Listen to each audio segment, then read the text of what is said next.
नमस्कार दोस्तों, मेरा नाम है अतुल श्रीवास्तव और स्वागत है आपका नेक्सस जीएस में। तो डेली स्टैटिक जीके का डोज चल रहा है। आज है सेट नंबर 5। तो आज के क्वेश्चंस के बारे में हम लोग डिस्कस करेंगे। और अगर आप ये सीरीज़ फॉलो अप कर रहे हैं तो आपका आगामी परीक्षा के लिए आपके लिए बहुत महत्वपूर्ण है, चाहे वो आपका यूपी पीसीएस प्रीलिम्स हो, चाहे वो आपका समीक्षा अधिकारी हो, या फिर कोई भी एग्ज़ामिनेशन हो, एसएससी वेसएससी जो भी एग्ज़ामिनेशन आपका होगा छोटा मोटा, तो उसमें भी आपका इससे रिलेटेड क्वेश्चन ज़रूर पूछे जाएंगे। ये आपके बहुत पेट क्वेश्चंस हैं जो आयोग द्वारा पूछे जाते हैं या पूछे जा सकते हैं। चलिए शुरुआत कर देते हैं। पहले क्वेश्चन से शुरुआत करेंगे। ऋग्वेद में गायों को अघन्या कहा जाता था। तो जैसा कि आप सभी लोगों को पता है कि वैदिक काल में गाय जो थी अघन्या मतलब ना मारने योग्य कहा जाता था। गाय की हत्या अथवा उसे घायल करने वाले व्यक्ति को मृत्युदंड तथा देश निकाला की व्यवस्था जो है वेदों में की गई है। अगर एक सिंपल सी लाइन में अगर बात करें तो ऋग्वेद में गायों को अघन्या कहा जाता था। नेक्स्ट है उपाध्याय के बारे में बात करें तो वैदिक काल में जीविकोपार्जन हेतु वेद वेदांग पढ़ाने वाला अध्यापक जो है उपाध्याय कहलाता था। आचार्य गुरुकुल की स्थापना करके अपने शिष्यों को पढ़ाता था तथा कोई फीस नहीं लेता था, लेकिन शिष्य के द्वारा दी गई दक्षिणा स्वीकार कर लेता था।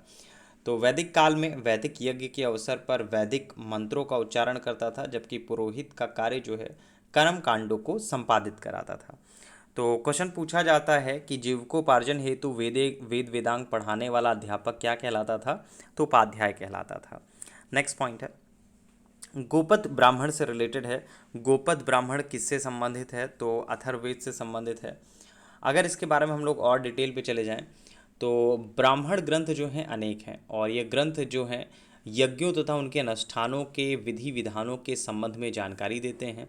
इनमें अत्रैव ब्राह्मण, कौस्तिकी ब्राह्मण, तांडय महाब्राह्मण, संडविस ब्राह्मण, शतपथ ब्राह्मण और गोपद ब्राह्मण अधिक उल्लेखनीय है। तो इम्पॉर्टेंट बात यह है कि इन ब्राह्मण जो ग्रंथ हैं उनका संबंध वेदों से है। अत्रैय ब्राह्मण तथा कौशिकी ब्राह्मण का ऋग्वेद से है। तांडय महाब्राह्मण, संडविश महा ब्राह्मण तथा जैमिनी ब्राह्मण का सामवेद से है। सतपद ब्राह्मण का यजुर्वेद से है, जबकि जो गोपद ब्राह्मण है वो आपका अथर्ववेद से रिलेटेड है। इसमें हर एक लाइन आपके लिए इंपॉर्टेंट है। तो गोपद ब्राह्मण का संबंध किससे है? ये आपका अथर्ववेद से है। नेक्स्ट है महाभारत के बारे में बात करें तो महाभारत के प्रारंभिक रचना काल में करीब 8800 श्लोक थे, 8800 श्लोक थे, और इसे जय संहिता के नाम से जाना जाता था। महाभारत का जो दूसरा संस्करण है वो भारत था, जिसमें श्लोकों की संख्या करीब 24,000 थी। वर्तमान महाभारत में 1 लाख श्लोक प्राप्त हैं और यह इसका अंतिम संस्करण है, जिसे शतसहस्त्री संहिता या महाभारत कहा गया। तो क्वेश्चन पूछा जाता है महाभारत मूलतः किस रूप में जानी जाती थी? तो ये आपका जय संहिता के रूप में जानी जाती थी। नेक्स्ट है मौर्यवंशी शासक अशोक के बारे में बात करें तो मौर्यवंशी शासक अशोक के रोमनदेही अभिलेख से सूचना मिलती है कि शाक्य मुनि बुद्ध का जो जन्म है वो आपका लुम्बिनी में हुआ था। और इस अभिलेख के अनुसार अशोक राज्याभिषेक के करीब 20 वर्षों बाद यहाँ आया था और उसने उस स्थान की पूजा की जहाँ शाक्यमुनि बुद्ध का जन्म हुआ था। साथ ही इस अभिलेख में लुम्बिनी के बुद्ध का जन्म स्थल होने के कारण से कर छूट प्रदान करने की घोषणा का भी उल्लेख है। तो आपसे क्वेश्चन पूछा जा सकता है कि कौन सा ऐसा राजवंश था जिसके अभिलेख से इस परंपरा का समर्थन होता है कि लुम्बिनी जो है शाक्यमुनि बुद्ध का जन्म स्थान था? तो मौर्य के बारे में बात हो रही है। अब जो लास्ट टेस्ट था सेट नंबर 4 था, उससे रिलेटेड क्वेश्चन है शरीर के किस भाग में पित्त का निर्माण होता है? तो इसका जो आंसर है वो आपको कमेंट बॉक्स में लिखना है। कमेंट बॉक्स में इसका आंसर आप दे सकते हैं। मैं रिपीट कर देता हूँ क्वेश्चन, शरीर के किस भाग में पित्त का निर्माण होता है? तो कुल मिलाकर आपको जो कार्य करना है उसका आंसर देना है। और इसके पहले का अगर आपने स्टैटिक जीके के वीडियोस नहीं देखे हैं तो देख सकते हैं।